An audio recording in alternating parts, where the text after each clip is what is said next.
जय जोहार, नमस्कार। दैनिक छत्तीसगढ़ चैनल देख रहे हैं आप और छत्तीसगढ़ प्रदेश की आज की सभी प्रमुख बड़ी खबरों को एक एक करके हम आपको विस्तार से बताएंगे। इससे पहले अगर आप छत्तीसगढ़ प्रदेश के हैं, छत्तीसगढ़ समाचार ठीक इसी प्रकार रोजाना देखना चाहते हैं तो नीचे लाल कलर का सब्सक्राइब बटन दिया है, जिसे दबाकर इस चैनल को आपको सब्सक्राइब करना है। शुरुआत करते हैं सबसे पहली बड़ी खबर के साथ। छत्तीसगढ़ में बीते दिन से राजीव गांधी ग्रामीण भूमिहीन कृषि मजदूर न्याय योजना की शुरुआत हो चुकी है। दरअसल हम आपको बता दें कि छत्तीसगढ़ में बीते दिन राहुल गांधी का प्रवास रहा और इस दौरान इनके हाथों छत्तीसगढ़ में ग्रामीण भूमिहीन कृषि मजदूर न्याय योजना की शुरुआत हुई है। इस योजना के तहत राज्य सरकार ऐसे प्रत्येक परिवारों को सालाना 6,000 रुपए की जो राशि है वो यहाँ पर देने जा रही है, जिसकी पहली किस्त यानी कि 2,000 रुपए जारी की जा चुकी है। दरअसल हम आपको बता दें कि इसकी जो राशि है वो गरीब भूमिहीनों के लिए बनाई गई है और इस योजना का नाम पूर्व पीएम राजीव गांधी के नाम पर रखा गया है। इस योजना के तहत ग्रामीण क्षेत्रों में कृषि भूमिहीन मजदूर परिवारों को छत्तीसगढ़ सरकार की ओर से प्रतिवर्ष 6,000 रुपए की आर्थिक मदद दी जाएगी। भूमिहीन परिवारों को इस योजना की पहली किस्त की राशि सीधे उनके खाते में ट्रांसफर करी जा चुकी है। छत्तीसगढ़ देश का पहला राज्य है जिसने भूमिहीन कृषि मजदूर के लिए ऐसी योजना की शुरुआत की है। छत्तीसगढ़ सरकार ने इस योजना के लिए वर्ष 2021-22 के बजट में 200 करोड़ रुपए का प्रावधान भी किया है। इसके अलावा बीते दिन ये बातें भी आ रही थी कि छत्तीसगढ़ सरकार आने वाले समय में इस योजना की राशि 6,000 रुपए से बढ़ाकर 7,000 रुपए कर सकती है।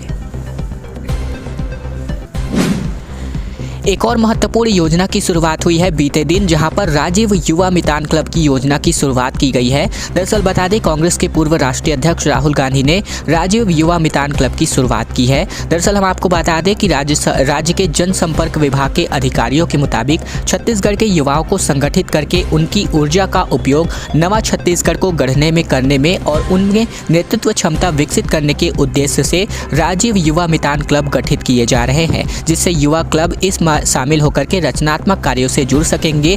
उनके मुताबिक इसके तहत राज्य में अब तक 13,269 राजीव युवा मितान क्लब गठित करने के लिए कार्य योजना तैयार कर ली गई है। अधिकारियों के मुताबिक प्रत्येक क्लब में 20 से लेकर के 40 युवा तक शामिल हो सकेंगे, जिनकी आयु 15 से 40 वर्ष के बीच होगी। उनके मुताबिक राजीव युवा मितान क्लब योजना के संचालन के लिए राज्य स्तर से लेकर के ग्राम पंचायत स्तर तक समितियां गठित की गई हैं। इसके अलावा जो भी खबरें हैं आने वाले समय में जैसे जैसे अपडेट आएगी वो हम आपको अपडेटेड करते रहेंगे। एयरपोर्ट पहुंचे नवा रायपुर के आंदोलनरत किसान, मुख्यमंत्री भूपेश बघेल से चर्चा की गई। दरअसल बता दें, महीने भर से आंदोलनरत नवा रायपुर के किसान मुख्यमंत्री भूपेश बघेल से मिलने एयरपोर्ट पर जा पहुंचे। सूबे के मुखिया से भूपेश बघेल ने किसानों से मुलाकात की बात हुई। ऐसे में मुलाकात की बात को सुनने के लिए एयरपोर्ट पर ही चौपाल लगा दिया गया। किसानों के 11 सदस्यीय प्रतिनिधिमंडल मुख्यमंत्री भूपेश बघेल से मिलने पहुंचे। मुख्यमंत्री और नवा रायपुर के किसानों के बीच वार्ता हुई। ऐसे में बता दें कि नवा रायपुर के किसान 3 जनवरी से एनआरडीए परिसर में आंदोलनरत है। बता दें कि नवा रायपुर में एनआरडीए दफ्तर के बाहर बड़ी संख्या में किसान महीने भर से भी अधिक के समय हो गए हैं अपना आंदोलन जारी रखे हुए हैं।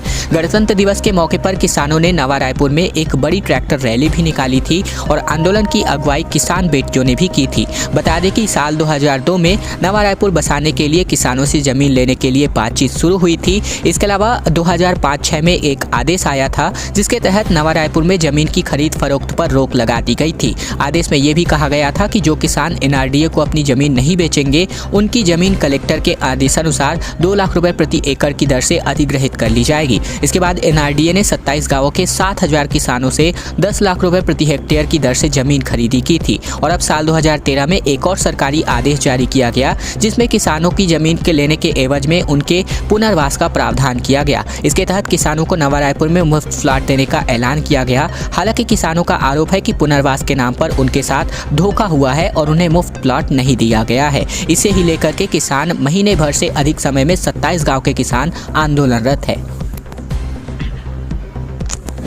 युवा मोर्चा ने फूका मुख्यमंत्री का पुतला, पुलिस के साथ हुई जमकर झूमाझटकी, बीजेपी नेताओं की भी हुई है गिरफ्तारी और विरोध जताया जा रहा है।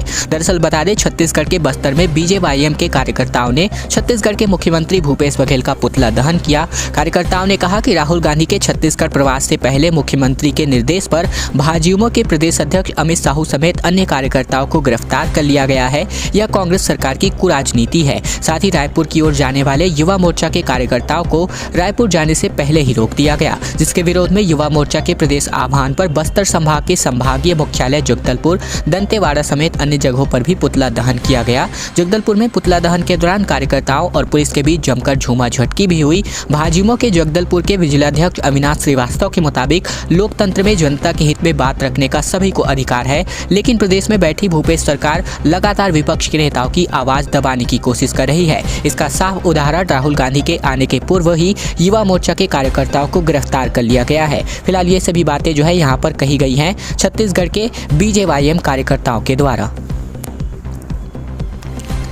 छात्रों ने ग्रेजुएशन की डिग्री वापस लेने की अर्जियां लगाई हुई हैं। रविशंकर विश्वविद्यालय में डिग्री वापस करने की होड़ लग गई है, क्योंकि लोगों ने 2 बार ही यहां पर अपना ग्रेजुएशन कर लिया है। अब प्रमोशन और नियमितीकरण में इसका पेच फंस रहा है। दरअसल बात करें, पिछले 1 हफ्ते में पंडित रविशंकर शुक्ल विश्वविद्यालय प्रशासन के पास 2 दर्जन से भी अधिक आवेदन पहुंचे हैं, जिनमें छात्रों ने रविशंकर विश्वविद्यालय से ग्रेजुएशन की डिग्री वापस लेने की अर्जियां लगाई हुई हैं। यह अनोखा मामला है, क्योंकि ग्रेजुएशन की डिग्री लेने के बाद उसे वापस लौटाने की अर्जियां पिछले साल लगाई गई थी और इस बार संख्या ज्यादा लगी है। ऐसे में पड़ताल में ये बात सामने आई है कि छात्रों ने एक ग्रेजुएशन रविशंकर विश्वविद्यालय से किया है, तो फिर दूसरे विषय में ग्रेजुएशन किसी और विश्वविद्यालय से कर लिया। ये नियम यह है कि ग्रेजुएशन की एक ही डिग्री की मान्यता है। आवेदन ऐसे लोग कर रहे हैं जिन्होंने दूसरी जगह पहली ग्रेजुएशन की डिग्री लेने के बाद उसी आधार पर नौकरी वगैरह हासिल कर ली है और अब नियमितीकरण या प्रमोशन के लिए 2 डिग्री पर सवाल उठ रहे हैं। इसीलिए छात्र रविशंकर विश्वविद्यालय से अपनी गुहार लगा रहे हैं कि उनकी एक डिग्री वापस ले ली जाए। ग्रेजुएशन के मामले में यह नियम है कि इस डिग्री को कोई भी छात्र एक ही बार ले सकता है, चाहे बीए, बीकॉम या फिर बीएससी हो। कुछ मामले ऐसे भी है जिसमें छात्रों ने पहले से ही रविशंकर विश्वविद्यालय से बीए किया है और वहीं से एमए वगैरह भी कर लिया। इसके बाद प्राइवेट या फिर खुले विश्वविद्यालय से फ्री से ग्रेजुएशन अच्छे नंबरों से कर लिया और उस आधार पर नौकरी भी लग गई। ऐसे में छात्र जो है रविशंकर विश्वविद्यालय में डिग्री लौटाने की बात कह रहे हैं। युवा भाजपाइयों ने राहुल गांधी को दिखाए काले झंडे। काफिले के काफी करीब तक पहुंचे। अंबिकापुर दंतेवाड़ा में भी पुतला दहन हुआ, जैसे कि मैंने अभी पिछले न्यूज में बताया। दरअसल एक और बड़ी खबर है, जहां पर छत्तीसगढ़ की राजधानी रायपुर के दौरे पर पहुंचे कांग्रेस के शीर्ष लीडर राहुल गांधी को भाजपाइयों ने काले झंडे दिखाए। पुलिस की तमाम तैयारियों के बाद भी भारतीय जनता युवा मोर्चा के कार्यकर्ता राहुल के काफिले के पास पहुंच गए थे। रिंग रोड वाले नेशनल हाईवे से जब राहुल गांधी का काफिला साइंस कॉलेज की तरफ बढ़ रहा था, तभी अशोका मिलेनियम के पास सड़क की दूसरी ओर से भागते हुए भाजपा कार्यकर्ता आ गए। सड़क के एक तरफ जहां राहुल गांधी का काफिला गुजर रहा था, तो वहीं दूसरी तरफ भाजपा के नेता हाथों में काले झंडे लिए नारेबाजी कर रहे थे। विरोध में शामिल ये सभी कार्यकर्ता अलग अलग रास्तों से हाईवे पर पहुंचे और जैसे ही राहुल गांधी का काफिला गुजरा, इन्होंने अपना विरोध प्रदर्शन शुरू कर दिया। और अब भारतीय जनता युवा मोर्चा के प्रदेश अध्यक्ष अमित साहू, जिलाध्यक्ष गोविंद गुप्ता, अमित मैसेरी, उमेश घोरमेड़े समेत दर्जनों नेता को पुलिस ने हिरासत में लिया है। इन्हें शहर से दूर दराज के थानों में रखा गया है। इसके अलावा भारतीय जनता युवा मोर्चा ने राहुल गांधी को काले झंडे दिखाने का ऐलान किया था और यह सब देख करके तैनात जो है यहाँ पर पुलिसकर्मी को किया गया था रोड पर। इसके अलावा राहुल गांधी के काफिले की सुरक्षा के लिहाज से फॉलो कर रहा छत्तीसगढ़ पुलिस जवानों का एक दस्ता फौरन कार से पहुंचा और भाजपा नेताओं को दबोचा गया। और अब चलिए छत्तीसगढ़ में आज के कोरोना के ताजा आंकड़ों की बात करें तो बीते 24 घंटे में कुल मिलाकर 2454 नए कोरोना मरीजों की पुष्टि हुई है, जबकि अब वर्तमान में कुल सक्रिय मरीजों की संख्या घटकर 20,081 पर जा पहुंची है। इसके अलावा कोविड-19 की वजह से बीते 24 घंटे में छत्तीसगढ़ प्रदेश में कुल 4 लोगों की मौत हुई है, जबकि कुल मृत्यु की बात करें यानी कि अन्य कारणों की वजह से तो 8 जो है कोमॉर्बिडिटी के साथ हुई है। यानी कि कुल मिलाकर छत्तीसगढ़ में 12 मौतें हुई हैं, जिनमें से 4 कोविड-19 की वजह से हुई है। इसके अलावा टेस्ट की संख्या की बात करें तो बीते 24 घंटे में 41,826 लोगों के कोरोना टेस्ट किए गए हैं। फिलहाल आप जो जिलेवार आंकड़े हैं वो इस वक्त आप भी अपनी स्क्रीन पर देख रहे हैं। आप जिस भी जिले से हैं वो अपना जिला यहाँ पर सूची में देख सकते हैं कि वहां से कितने मरीजों की पुष्टि हुई है। ठग जो है चिट फंड कंपनी की संपत्ति अब कुर्क होने वाली है। कलेक्टर ने इसके लिए आदेश जारी कर दिया है। बेचने से आई रकम को निवेशकों को उनके रुपए लौटाए जाएंगे। दरअसल जल्द रकम को दोगुना करने के लालच में देकर लोगों से लाखों की ठगी करने वाले चिट फंड कंपनी के डायरेक्टर्स की संपत्ति कुर्क करके अब लोगों की रकम वापसी की जाएगी। इसके लिए दुर्ग जिला प्रशासन ने कार्यवाही करना प्रारंभ कर दिया है। दुर्ग कलेक्टर डॉक्टर एस.एन. भूरे ने एक साथ कई कंपनियां संचालित करने वाले आरोपियों की जुनवानी स्थित जो यहाँ पर संपत्ति है इसको कुर्क करने का आदेश जारी किया है। दुर्ग कलेक्ट्रेट से मिली जानकारी के मुताबिक आम जनता को लोक लुभावनी योजना बताकर उनसे रुपए जमा कराकर धोखाधड़ी करने वाले आरोपी संस्था एवं उनके संचालकों की संपत्ति कुर्क की जाएगी और इसे ही लेकर के कलेक्टर दुर्ग ने एक आदेश जारी किया है। आदेश के मुताबिक chit fund company, Togo retail marketing company limited, Togo स्वास्थ्य एवं जन कल्याण संस्थान एवं सहयोगी कंपनी, बामची केमिकल्स लिमिटेड, बेसी इंटरनेशनल लिमिटेड, निसिल फार्मास्यूटिकल लिमिटेड, इसके अलावा जैक पॉलीमर्स कंपनी लिमिटेड, साथ ही साथ कई ऐसे कंपनी है जिनकी संपत्ति अब कुर्क की जाएगी और जो भी यहाँ पर इन पे अपना निवेश किए हुए थे रकम दोगुनी होने के लालच में उनको अब रकम की वापसी की जा रही है। और अब छत्तीसगढ़ के राजनांदगांव से बड़ी खबर है, जहां पर स्कूल में 14 छात्र और 1 शिक्षक पॉजिटिव पाए गए हैं। इसके अलावा कोरोना से 14 मरीजों की मौत का मामला सामने आया है। दरअसल बता दें, राजनांदगांव के रामतोला शासकीय हाई स्कूल में 14 छात्र और 1 शिक्षक पॉजिटिव पाए गए हैं। छत्तीसगढ़ में कमजोर होती कोरोना की तीसरी लहर के बीच मरीजों की मौत का सिलसिला जारी है। तो वही बुधवार के दिन की बात करें तो प्रदेश भर में 14 मरीजों की जान की गई। ऐसे में अगर मैं बीते 24 घंटे की, जैसा कि मैंने भी पिछले न्यूज़ में बताया कि 12 लोगों की मौत हुई है, जिनमें से 4 कोविड-19 की वजह से हुई है। लेकिन इसके पहले दिन की बात करें यानी कि बुधवार के दिन की बात करें तो कुल मिलाकर 14 मरीजों की मौत हुई है, जो अपने आप में बहुत बड़ा आंकड़ा है। ऐसे में स्वास्थ्य विभाग के मुताबिक रात 8 बजे तक जो जिन 14 मरीजों की मौत हुई है उनमें 12 लोग दूसरी बीमारियों और दुर्घटना आदि के शिकार हुए हैं, जबकि अधिक जो 7 लोगों की मौत हुई है वो अकेले दुर्ग और भिलाई में हुई है। रायपुर में 2, बेमेतरा और साथ ही साथ बलौदाबाजार, रायगढ़, सुकमा और कांकेर में एक एक व्यक्ति की मौत, जबकि रायपुर के अधिकारियों के मुताबिक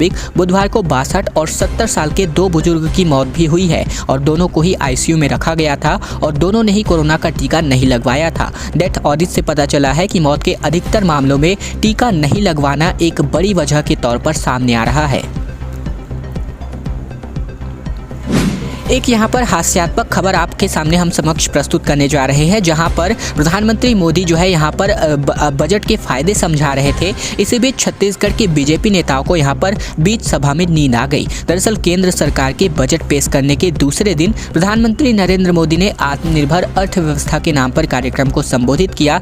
इस कार्यक्रम में खासतौर पर भारतीय जनता पार्टी के कार्यकर्ता लाइव जुड़े। भाजपा नेताओं ने पीएम मोदी का वर्चुअल भाषण सुना, यानी कि वीडियो कॉन्फ्रेंसिंग वाला भाषण सुना। मगर छत्तीसगढ़ के प्रदेश भाजपा कार्यालय में नजारा कुछ और ही था। यहां पीएम के संबोधन के दौरान छत्तीसगढ़ के सरकार के जो पूर्व मंत्री अजय चंद्राकर, पूर्व विधायक नंदे साहू, पूर्व संगठन महामंत्री राम प्रताप सिंह, पूर्व जिला पंचायत अध्यक्ष लक्ष्मी वर्मा समेत दर्जन भर नेता और कार्यकर्ता सोते हुए दिखे। देश के बजट से जुड़ी हुई बातों को शामिल वैश्विक महामारी, पूंजीगत व्यय, आर्थिक समायोजन, बजट की परिकल्पना जैसे शब्द इन नेताओं के लिए बोझिल साबित हुए। स्क्रीन पर पीएम मोदी लाइव अपनी बात रख रहे थे और यह नेता अपनी झपकी पर काबू नहीं रख पाए। सोते हुए इन नेताओं की तस्वीरें अब सोशल मीडिया पर तैर रही हैं। तो आज की खबरों का सिलसिला बस यहीं तक का था। वीडियो अगर आपको पसंद आया तो इस वीडियो के नीचे लाइक बटन है, जिसे दबाकर इस वीडियो को आपको बहुत ही छोटा सा लाइक करना है। नीचे लाल कलर का सब्सक्राइब बटन भी दिया है, जिसे दबाकर इस चैनल को आपको सब्सक्राइब करना है, ताकि प्रतिदिन की महत्वपूर्ण खबरें, छत्तीसगढ़ समाचार बिना किसी रुकावट रोजाना हम आप तक पहुँचा सके। तो चैनल को सब्सक्राइब करने का बहुत ही छोटा सा काम आप लोगों को जरूर से कर लेना है।